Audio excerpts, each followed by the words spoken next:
So everybody did one. One thing they round up this thing. Nobody say you won't come here, can't push blame or push blame. At the end of the day, one thing when me and the like preach, I say, bro, if you say Ghana man pass, if you don't open your mouth up, if you don't know, you go to say na your Nigerian brother. So why you go one day push your brother left, right, and center? We are supposed to come together as one Africans. You understand? Enable ourselves so that we go fit dey do trade. There are some things that we can join us together. We'll do, send it abroad, make more money as Africa. But all this Oyibo wey don't. Even I watch the video, I don't laugh. Say Nigerians they do fraud. I laugh. You know why I laugh? The main people who defraud all of us for Africa, they're there abroad. They can't carry our gold from Africa, go there. During slavery, now fraud with us.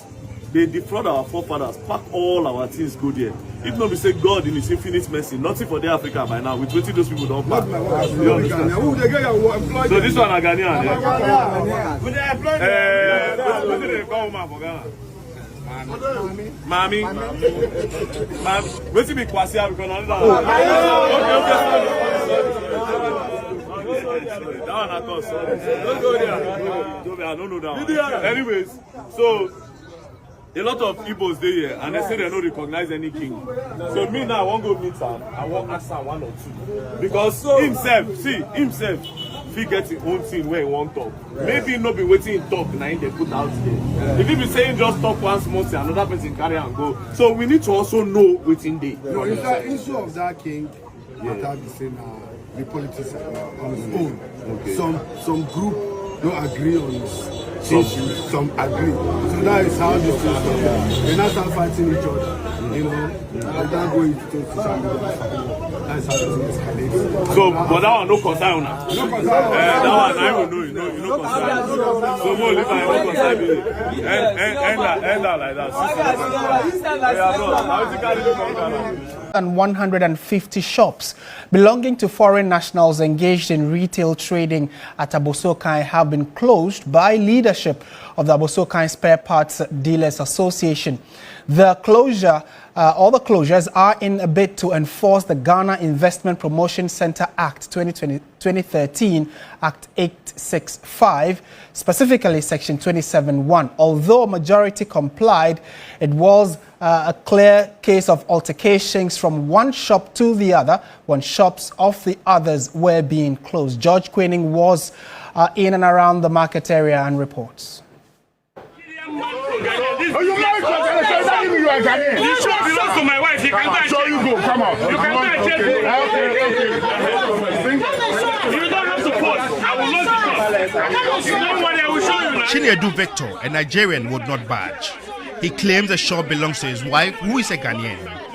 This exercise is purely a form of intimidation, he emphasized. According to leadership of the association, 90% of the foreigners are complying, but there have been some few altercations like this one, but they were able to surmount it.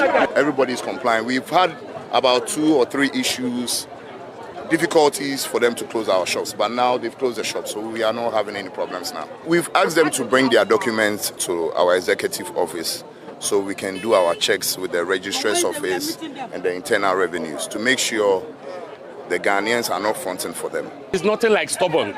This is what they call intimidation. And I will never accept intimidation in this country. There is nothing like stubborn. The shop belongs to my wife. What they are doing is illegal work. Because if you want to do legal work, you go to Register General, check all the shop, and you know who owns the shop. Even before you intervene, you know who owns the shop. You don't barge into people's privacy and start to. But I'm aware that you are giving. Hey, so guys, what is going on? I've been noticing, in fact, this thing has been going on for years, quite some years now, for having family members that were selling spare parts in Abossey. I know that there's a lot of issues when it comes to foreigners. In fact, it's not only the Nigerians, that they are Togolese, there are also Ivorians that have shops at Abossey. And basically, the whole issue is they are saying that the law says that foreign nationals shouldn't sell retail or shouldn't sell things in retail in Ghana.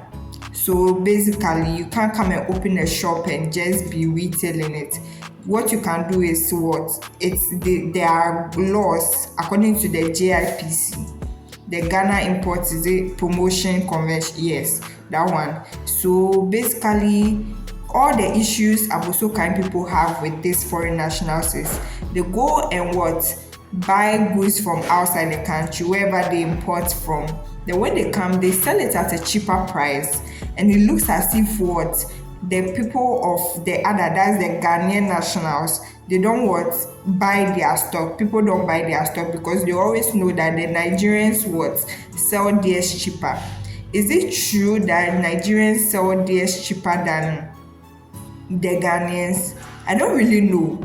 I don't know with the research they made, or maybe they are there with them and they know that maybe if I go and buy this, it's cheaper here because the guy is a Nigerian, or it's more expensive here because it's Ghanaian. How do you know? Who has sat down or who has gone around and brought evidence that the Nigerians are selling their things cheaper than the Ghanaians? That's why they are sacking them now. This is not the first time this has gone on. I think, is it some years ago, it happened. Almost like 4 or 5 years ago, before the COVID or right after the COVID, there was the same thing. I remember that a friend of mine said that they had to go and they heard about the information early, so they took all their wares out of the store before they came to lock the stores up. There were quite some stores where the Nigerian shops where they locked up, they never came back again. So I don't know. Now the government is calling the association, that's the Guta Association, in charge of the Abossey papers list, that they should make sure that they stay back because they'll use the law to resolve this thing. So this is what has been going on in Ghana now, and because of this, we all know about social media commentator influencer Verydarkman. He made a video about Ghana, which I thought was very uncalled for. Not only being a citizen of Ghana, but basically most of what he said wasn't right. Guys, listen. You see that country called Ghana? That country encourages fraud. As a matter of fact, your economy is actually standing because fraud money is part of it. Most of these properties that they buy in Ghana, now fraudsters, they buy them. Your government cannot open their mouths to tell Nigerians to leave. Should I tell you why? Bro, a lot of fraudulent politicians we have in Nigeria, they move their money to Ghana. As a matter of fact, you people should even be grateful to Nigerians to a large extent. Because a lot of people know your Ghanaian stars, down to your musicians and your actors. Bro, now because of say, they were welcomed here. Now why is it easier for them to blow? Ghanaians are currently on the street protesting that Nigerians must leave Ghana because of some allegations that were made against Nigerians. So Ghanaians are saying Nigerians must leave. As a matter of fact, they even gave some people 3 years. They told them they are giving them 3 years to relocate their properties and leave their country. They still went out to protest 2 days ago and even yesterday that Nigerians must leave. Before that, I was thinking that by now, Abike Dabiri, who is the chairman of Nigerians in diaspora, would have gone to Ghana, addressed the situation and calm everything down. But I will not blame her if she does not do it. You know, she's busy. She's more of a Twitter influencer than even a chairman. I recently saw a tweet where she is encouraging tribalism in Nigeria, you know. But that's by the way. Now, quick one. If you look at this placard that this lady is holding, it says cybercrime, fraud, scam and identity theft must stop. So they are accusing Nigerians of fraud. That Nigerians are the ones doing fraud in Ghana. But see, Ghanaians, if we are going to tell ourselves the truth, you people are being hypocrites about a lot of these allegations. Now let's start with the fraud. Let's start with fraud. You see your country. You see that country called Ghana.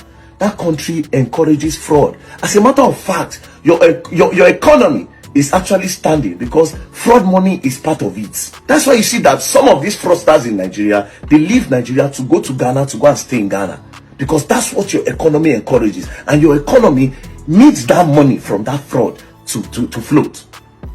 And I'll break it down. Now, let's start with the housing in Ghana. Make it make sense that you people sell properties. Most of the properties that they sell in Ghana, they sell it in dollars.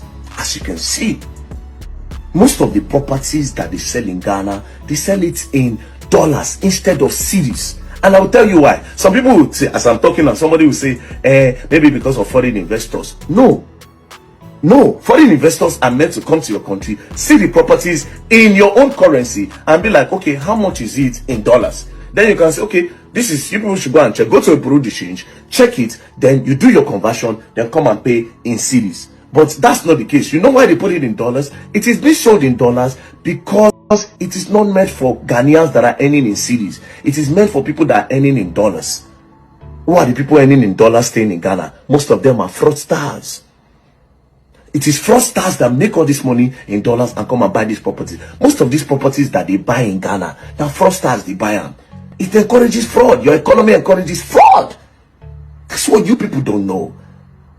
Most of your boys in Ghana are doing fraud. Ghanaians, most of them are doing fraud. You think those properties that they sell in Ghana, you think it's for you? You think it's for your civil servants? You think it's for Ghanaians to buy? Your government cannot open their mouths to tell Nigerians to leave. Should I tell you why? Bro, a lot of fraudulent politicians we have in Nigeria, they move their money to Ghana. Some of your big businessmen, they are operating those business with Nigerian money. Oh, you people don't know. Should we talk about your election? Oh, you don't know. Did you notice that a lot of Nigerians were present in your inauguration? Oh, you did not notice. You do not know that investment is going on there. Some people that are fraudulent here are moving their money there. So the fraud you are talking about, the fraud on at the top, both my government, all of them. Recently, one of your persons was arrested. They extradited somebody to the US. This is him. He calls himself a businessman, humanitarian, and peace-loving man. We all know that Ghana and Nigeria has this form of rivalry between us because basically we are close because of when I don't want to mention when the British were here, but yes, we are closer together than Ghanaians and other English-speaking West African countries. So like there's this nice banter over our jollof, over our music and movies and other things. But to sit there and claim that we are fraudsters just because the FBI, if you sit there and say that with Nigeria, we have a lot of things about you. If someone comes, a Verydarkman, someone comes on social media to come and say Nigeria this, Nigeria that, which is true because it's everywhere. If you go all over the world, there are issues with people find issues with your country. But no, you don't come and sit down and accuse. That's why I was saying earlier that this thing that people are claiming that's the any Abossey Delal. Is this something that you guys have sat down and you've made inquiries or gone to done an investigation to find out that every Nigerian in the spare parts or business is selling their things cheaper? No, I don't think so. Maybe if it's a few of them or one or two of them, then this is happening and you've gathered all and you are saying that they are selling So now they said they've brought the law into it. So the law says you can't sell as a foreigner, you can't sell as a retailer. That is in the kind of the GIPC law. It's saying that you can't sell as a retailer. Okay, fine. So you've heard. So now you've brought the government inside. Leave the government, let them solve it. This is a international relation thing. You can do business in someone's country. The person's country can come and do business in your country. You can't get up and say that, oh, you don't like how this one is making their business, so no. But so far as you guys have said that, yes, this is what the law says, which I agree with you because it's in the law, then it means that all those who are breaking the law have to be dealt with. So the Verydarkman came and he had interviews with some of the Nigerian dealers, that's the spare parts dealers. Alright, so I did live in Ghana, and this particular place is called Abossey. See this place, Nigerians did. As you all know, they say they lock Nigerian shops for Ghana. So me, I say no, make I come know what they happen, whether na media propaganda or na real situation. So make we ask, what be the problem? There are different stories. They say Nigerians they do fraud. They say that Nigerians be a show, and for all these reasons that they want me Nigerians move. So me, they ask you guys, say, what will be the real problem? You understand? Yeah. So brother, what will be the problem? All right, for here now, we have Abossey, here at Abossey, who the sales spare parts. Understand? So where you come from? Yeah, from Anambra State. Anambra State. Precisely. How long you done it for Ghana? I don't take Ghana like more than 25 years. More than 25 years? Yes, my wife too be Ghanaian. Your wife na Ghanaian? Yeah, they pay your tax, everything? Everything. My wife be Ghanaian. I have 5 children. 5 children? Yeah. Correct. Yeah. So tell me, what will be the main problem? Okay, now, for here now, some of Ghanaians, they want to be Nigerians, so as we bring the goods, we should supply to them, so that they will sell and give us our money back. Wait, they want you people to import. When we import, then you now give it to them. Then them will not be the ones to sell and give you back the money. That's what they want. So they don't want you people to be in the in the retail line. So they also want you to be like the wholesale. Okay. Have you tried this thing before? I don't know. That's what we are trying before. That's what we are doing before. But a lot of them see our money. Our money is not a picture. So if they back, bros, we have to go back. Then we have to go back and go and get our money and come back again. Sometimes I have to get the goods. I've been in Ghana for 30 years, so if they give me 3 years to back and go, I think they have given me enough time. But then, I don't think that is the best. My name is Nigerian. I'm former president of Nigerian Union of Traders in Ghana. And this we have fought it for since 2007. We have a dialogue. We have tried to reach a compromise. And at this point, I don't think this is necessary. So if they are saying 3 days to pack and go, I don't know. But this is not to compare what we have passed through. And I'm a member of ECOWAS citizen, so I have a right to be in Ghana to trade. So I think that is the only thing I can say on that. Okay, so per the laws of the Ghanaian law, according to the General Secretary, that is Gifty, she's saying that your main duty as Nigerians is to supply and not to sell. It is not in any law in Ghana that Nigerians should come and supply goods here. And every business law is the same. There's exemptions. We have gotten to a point where the president of the land have spoken, the speaker of the parliament, Alassane, right? Have spoken about it. There's also a lot of protocol going on, discussion between Nigeria and Ghana. Just like I told you, I have been here. I lead the union for 8 good years, and I know where we have gotten to. So this particular exercise is not necessary. And if the government of Ghana have not allowed us to be here, we will not be here.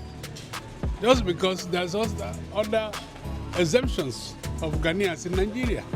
And I'm now calling on the government of the 2 countries, if we don't want us to build the regional integration, they can block the borders. It will help us. If you are going to Nigeria, you look for visa. You are coming to Ghana, you look for visa. At least I will not be here wasting my time because I've not even got the visa at the first place. Now, what GIPC law saying that a member of ECOWAS citizen should pay $1 million before he makes business. If I have $1 million, I won't be coming to Ghana. What will I come to do? If you have $1 million, will you go to America? So it's not realistic. We should be very truthful to ourselves. So what we are calling on government is to intervene. And I don't really have much panic on the situation or the society that is going on. Because at least you can see that the people are gentle. And we also responded gentle because we really have a lot of back and forth with them. And we agree. I told them I'm not closing. I have bills to pay. I have taxes obligation to pay. Before this shop will be closed, the tax, the institution should have to write to me that this tax will be cancelled. Because if he closed it and I left Ghana without paying it, it's become a debt on me. So this exercise was made on the 8th of September when they were asked to close their shops. But a few of them, not very much, about like 4 or 5 of them, the Nigerian traders didn't want to comply with it. So this was the issues that was trending. The association. I'm asking you to comply in the market. I don't know what I want to comply to. Yes, so you have to come to us. I'm the chairman in the market. I'm calling upon Nigerians. You're a Nigerian. Just come and see me. That's So all. by closing shop. Yes. How? Because we have issues in the market. We have been here for long. It doesn't matter. I know you. I know you. But you see, we have regularized all documents. 70% of people, yes, I 2007, understand. it's not today. A lot of people have closed their shop. They are not different from anybody.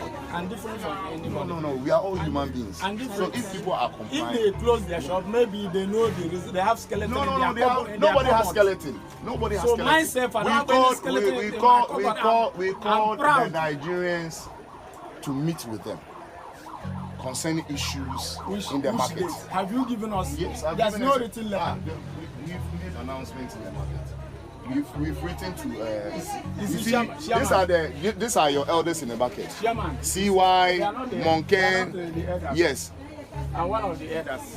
Okay, so did they? You see what happened? If you see this, if you want to do it in a way that you have respect for us as we have, that is why I didn't bring the police or immigration. Have respect for you. What you do, you write us. We have I've written to them. We have association. I've written to them. We didn't receive any letter. Ask them. CY is there. I've sat down. Yes, ask them. I've sat down with them. As far as I'm concerned. I don't think the politicians will sit down for this to happen in our markets. I don't think so. It's alleged, but I don't think. Okay, so some of the Ghanaians here also front for the Nigerians to own stores and also do the retail. So, I mean, today we made an announcement that if you are caught fronting for a Nigerian or a foreigner, we will prosecute you. We will make sure the law takes its course. Yes.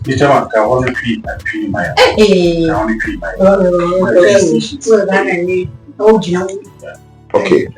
So we are done in that's a would be Nigerian maybe and our foreign in Libya say on just shop no on your retailer. Yay spare parts dealers executives and paying for will take you on. We will prosecute you. So this is quite sad, and I feel for traders, I feel for them, I feel for the Nigerians. But as you said, the law is the law. You go to someone's country and you have to follow the law. And I understand that it's true when they run it as a wholesale and some of the Ghanaians come and take it maybe on, because this kind of business is on credit basis. Because if you know spare parts, I don't know, maybe some of my viewers, they don't know about spare parts, but spare parts, one spare parts machine or even an engine can buy a whole second-hand car. So if you know about spare parts, you know the money that goes in and out, unless maybe the outer or the decoration part of the spare parts, or maybe that's the outer part of the cars. But the inside and those things, they are very expensive. So they are basically trying to say that they try to comply with the law, but Ghanaians were cheating them out of their money. So guys, if you've made it this far into my video, you are Ghanaian, you are Nigerian, you are diaspora, whatever you have to say, please put it in the comment section. And I know this one was quite long. I thank you for making it to my videos, but to see more of my videos early and to listen to them and enjoy it, you have to subscribe to my channel. So please subscribe to this channel and like this video so that YouTube will push it to other people who are concerned about this issue. Going to a foreign country to go and work is very tough. So as someone that is a future, I'll by all means migrate to a different country. I know that if I go and stand against my people, which is not right, or stand against migrants in the country, it's also not right. But what? The law is the law. You can't go into someone's country and break the law. So I think the leaders have to come and find a way to solve this thing for all of us so that we can all live here, because some people are trying to say that there might be retaliations against Ghanaians living in Nigerians, which is not good. It's a bad foreign relation thing. So guys, what do you think? Thank you for enjoying this video, and I'll see you next time. Bye.